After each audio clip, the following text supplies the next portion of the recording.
Ready? All right, welcome to the Monday, September 16th, 2024 meeting of the Long Meadow School Committee. School committees and other public bodies may continue to hold remote meetings through March 31st, 2025, under legislation enacted on March 29th, 2023. The statute, Chapter 2 of the Acts of 2023, extends quorum reductions for remote meetings. All votes, while there is remote participation, must be made by roll call vote. Our meeting is being recorded and will be aired later on LCTV. We will begin with correspondence. Okay, look. The following correspondence will be recorded. An emailed letter from Miss Beth Manasis dated August 20th, 2024, regarding the substitute pay rates in the district. An emailed letter from Sarah and Dean Nesbitt dated August 23rd, 2024, regarding the middle school building project. An emailed letter from Miss Laura Gebhardt dated August 24th, 2024, regarding the 2024-2025 school calendar change recently approved by the school committee. Emails from Mr. Bill DeGilio dated August 24th and 27th, 2024, regarding the middle school building project. An email from Ms. Emily Gagnon dated August 26th, 2024, regarding bus transportation issues. Michaela, can we pause you for a second? Can you guys hear us at home? Yes?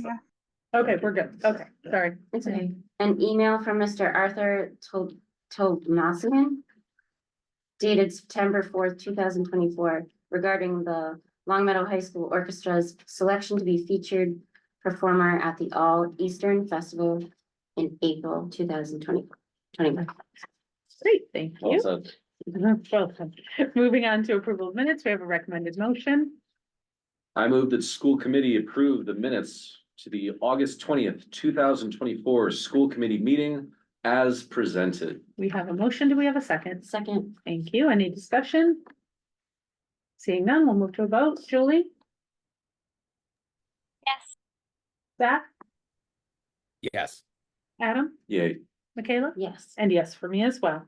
Public speak? We have no takers. Public has spoken. We're moving on to business with guests and school committee announcements and recognitions.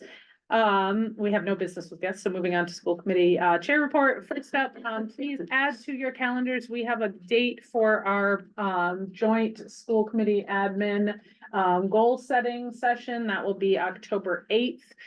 We have a meeting that night already, but we'll plan on a late afternoon get together with admin.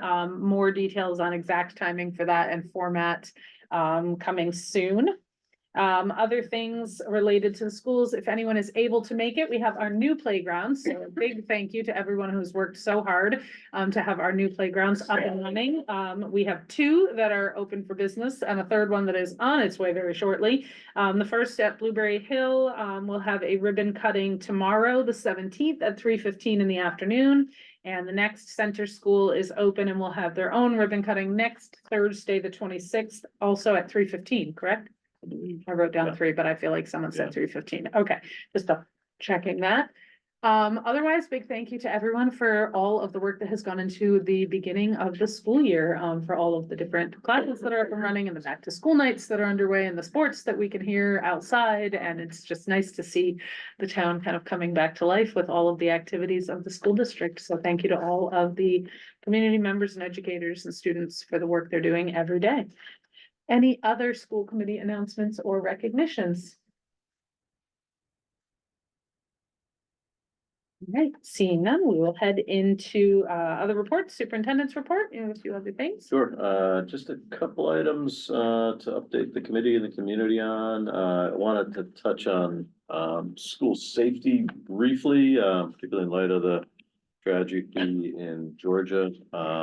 We have kicked off our sort of school safety initiatives for the 24-25 school year.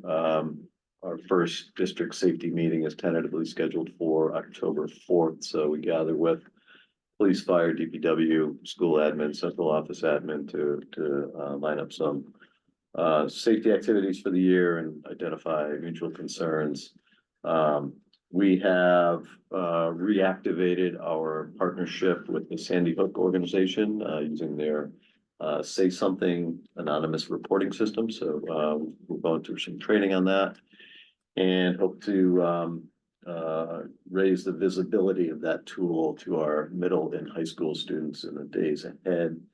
The plan roughly is for us to conduct sort of a traditional lockdown at each of the schools in the fall.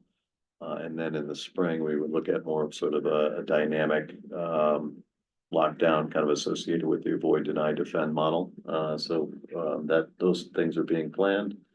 We're also looking at an additional tool to assist administrators and classroom teachers to more effectively monitor and manage student Chromebook access. And so there's a tool that is an extension of Securely, which is a monitoring system that we currently use, but with this additional tool, it would allow teachers to see thumbnail screenshots of the sites that students are on. So, and it would also allow teachers to feed and manage the websites that kids visit more effectively. So it might be some time before that, you know, we go live with that, but we're in the process of learning more about that and hopefully procuring it soon.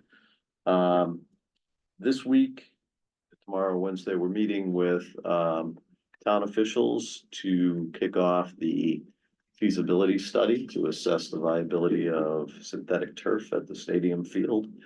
You recall that there was an award at the May town meeting to explore the feasibility. It came out of a citizens petition, so we're excited to kick off that process. And as Nicole mentioned, the ribbon cuttings associated with the playgrounds, I think Wolf Swamp is getting poured. The surface is going to be poured on Wednesday, so they'll hopefully be using it next week. Cross your fingers.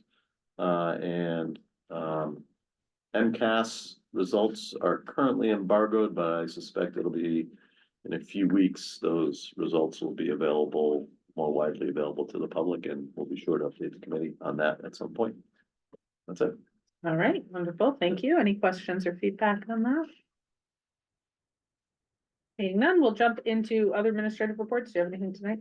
Just the transportation, usual bumps in the road, the new app that was rolled out, for parents. Just some glitches, so I think it's settling down now into the third week, so, but, you know, we're still dealing with some calls occasionally on stops, bus numbers and the like, so. All right. Student representative report. Andrew, Okay. take it away. So we had the Lancer Way on Friday the 13th, where all LHS clubs had the chance to showcase their club. They had a table poster, and then students who came also had the opportunity to sign up for the clubs and also complete a scavenger hunt. If they completed the scavenger, and like the scavenger hunt was like, you'd have to go around all different clubs and there's a question on the sheet and you'd answer that about the whatever fun fact about the club. And then just for completing that, every student got a free ticket to the football game, which was at 7. And then they were also entered into a raffle for, I think we had like 10 Dunkin' Donuts gift cards. I believe we'll get the results of that tomorrow. And then on Friday, September 6th, seniors had the senior sunrise. We arrived at the track at 5:45 for a morning of breakfast and socializing out on the field. And then approximately 2 weeks ago, we had our first Connect block of the year where we participated in icebreaker activities to get to know our homerooms better. And then also just good luck to all of our athletes as competition begin for the fall season. All right, great, thank you. Other reports, LPVC, Zach,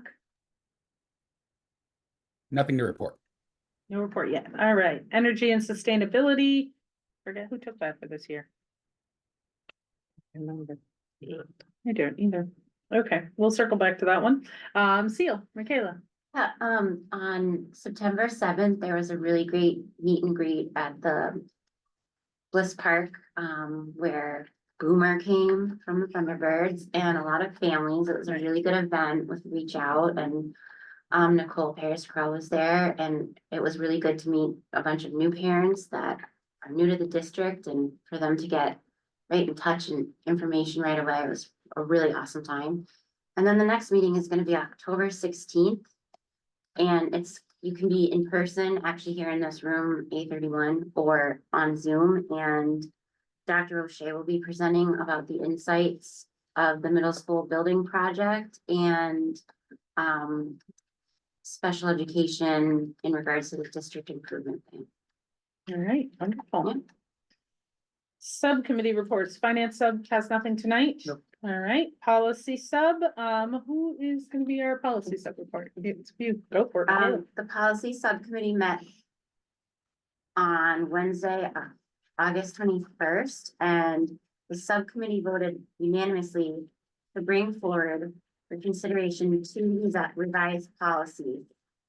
Policy JIE, pregnancy, and policy ACAB, sexual harassment.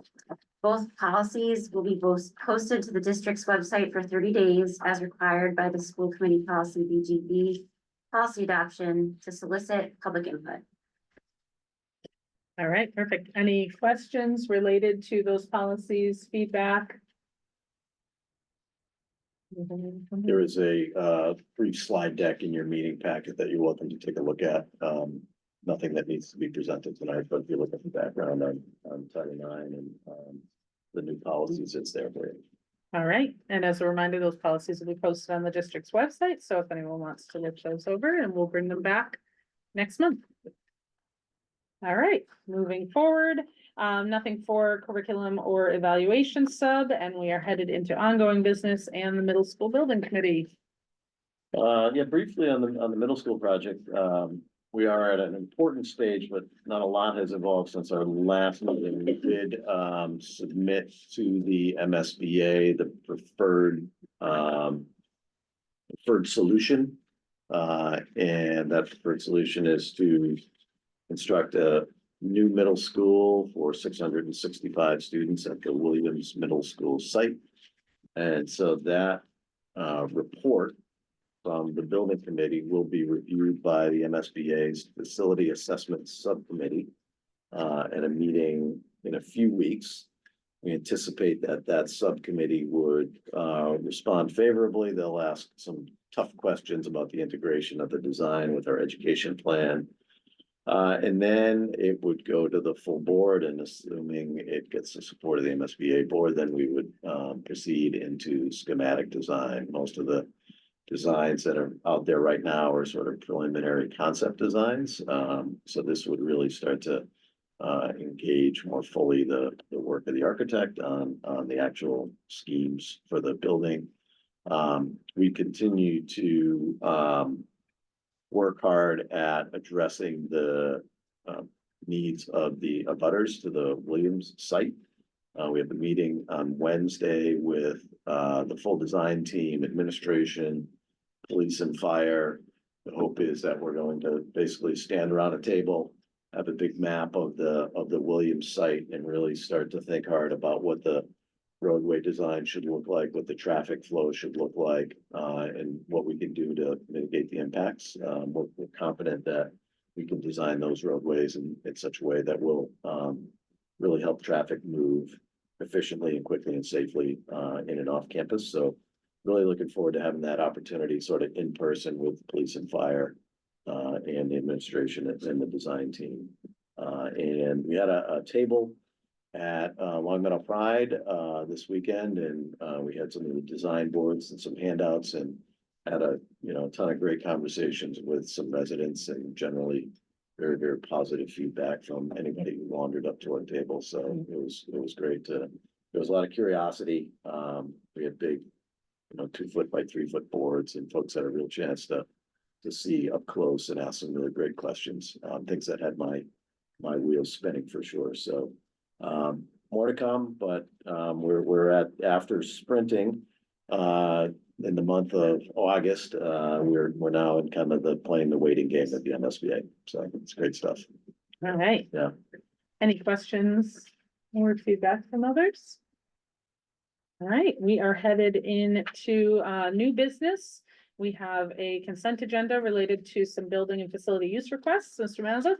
So there are 4 building use requests in your packet tonight. They are annual requests that we received. The first is from the National Multiple Scoliosis Society for use of the high school cafeteria and parking lot on Sunday, May 4th from 6 a.m. to 1 p.m. for their annual charity walk to raise awareness and funds. Proceeds are used to support their research and local programming. The second request is from the Wolf Swamp PTO for Sunday, October 14th, use of Wolf Swamp Road parking lot, field, and access to the building for their annual trunk or treat fall social. The third request is from the Blueberry PTO for use of the Blueberry High School parking lot on Friday and Saturday. Or Friday as the initial date and Saturday as a rain date of October 25th and October 26th from 5 p.m. to 8 p.m. for their annual trunk or treat activities. And the last request is from the Wolf Swamp PTO for use of the Wolf Swamps Road School cafeteria and parking lot on Saturday, November 30th, 8:30 a.m. to noon for their annual turkey trot 5K fundraiser. All right, great. So we have all four of these bundled together in a consent agenda. Just a reminder that if they remain on a consent agenda, there is no discussion of items on a consent agenda. If we'd like one or more of these removed from the consent agenda, we would vote on that. So there's possible motion. If someone would like to make it. I move that the school committee approve the consent agenda for the September 16th, 2024 school committee as presented. All right, any second? We have a motion. Do we have a second? We have a second, sorry, yes. Thank you. That's okay. Do we have any discussion related to this and or requests to remove an item from the consent agenda? Seeing no discussion or requests, we'll move to a vote on the consent agenda. Julie, Yes. Zach, Yes. Adam, Yay. Michaela? Yes. And yes, for me as well. All right, we are headed into our next business on the district improvement plan. Dr. O'Shea, back to you.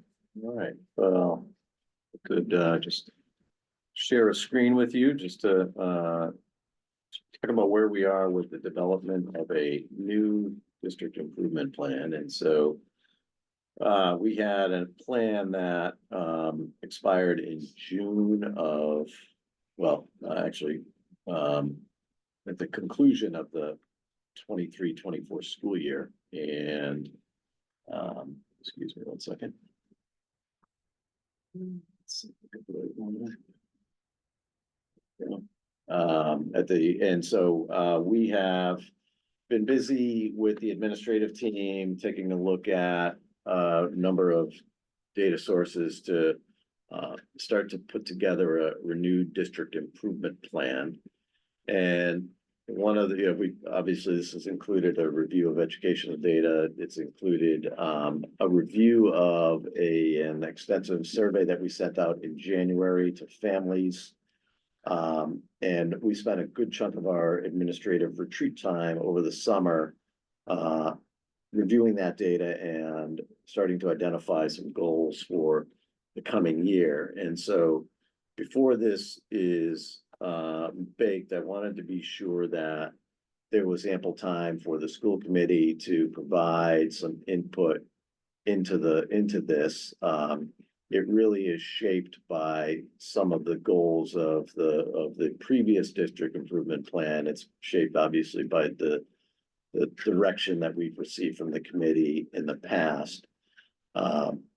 And I've also been sort of taking this on the road to our school councils, our PACs and PTOs, just to get some additional feedback as well. So you can start to see some of the ideas that are starting to jump off the page. And I don't want to present this as all inclusive, but really more of a, I'll just make this a little bit bigger for everybody. I suspect we will renew our commitment to multi-tiered systems of support. I think one of the big factors that will really drive it in the next few years is the implementation of Panorama. Panorama is, for lack of a better phrase, a data warehouse. And it will allow us to better monitor student progress. And when you're monitoring student progress better, you're obviously you're putting yourself in a position to create better interventions for kids.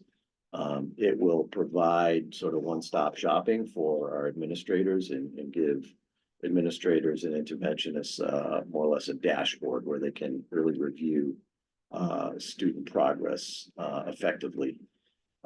I think one of the other sort of latent or side benefits of it is that it will really align our MTSS practices to an even greater degree across 3 schools. So across 6 schools rather, if all 6 schools are gathering data in a similar manner, and if they're reviewing data in a similar manner, then I think it will tighten up our intervention practices as well.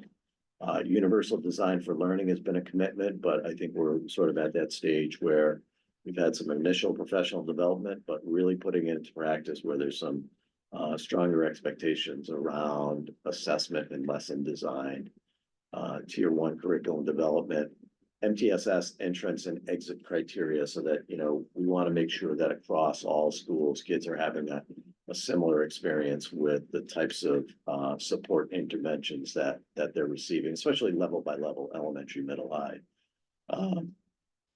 Really working hard. I'll jump around a little bit. The inclusive practice, I think, is something that we'll remain committed to. The DCAP is a revised DCAP is a couple of years old. This is a district curriculum accommodation plan.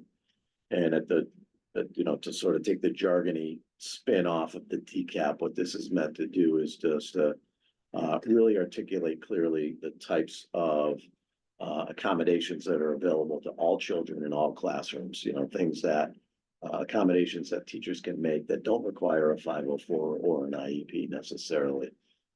Embedding the vision of the graduate, really staying committed to our interest in creating formative and summative assessments. I think we're sort of past the orientation stage, and we really want to see POG practices reflected in particularly the assessments that teachers are involved with. School climate as well. We heard loud and clear from families that they want to be sure that we're really tight in the ways that we address bullying, hate, and bias across all of our schools. And so Andrew mentioned the Connect blocks at LHS. Those are a new initiative that probably will get some additional refinement over the next 3 years. I thought it would be interesting to see this part of, we had asked as part of this survey, what is the single most positive aspect of the district relating to our efforts to improve, to support student learning and development?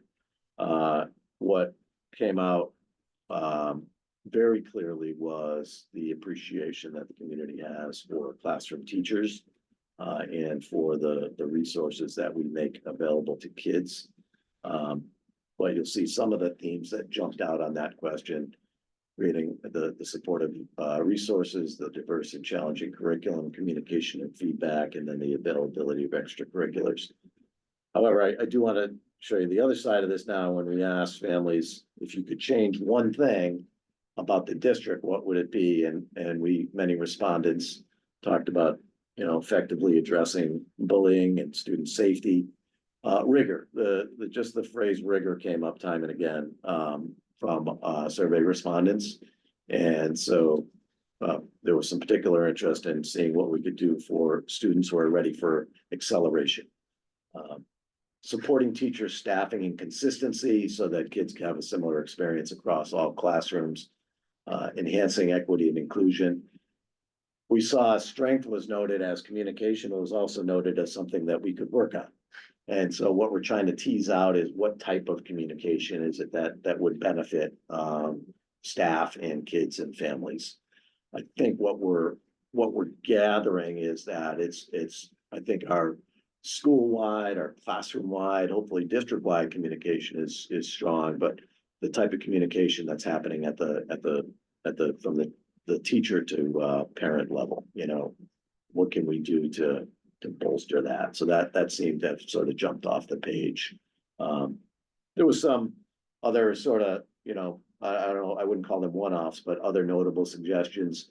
Preschool, I've heard more and more families talking about the availability of preschool and childcare before and after school, athletic fees, teacher professionalism, of course, the access to the arts and non-sport activities, extracurriculars seem to be something that folks really wanted to see us do more of. And then career and life skills education, the idea that we're preparing students to learn how to learn as much as we are preparing them to understand specific content. On the positives, some of the notable positives that we heard related to the focus on SEL, the availability of technology and resources through grants, and kind of similar to what we saw in what people hope to see more of, the commitment to preparing for students for life beyond high school through initiatives like the internship and advisory program. So those appear to be things that we can continue to focus on and perhaps grow in the years ahead. So stop there.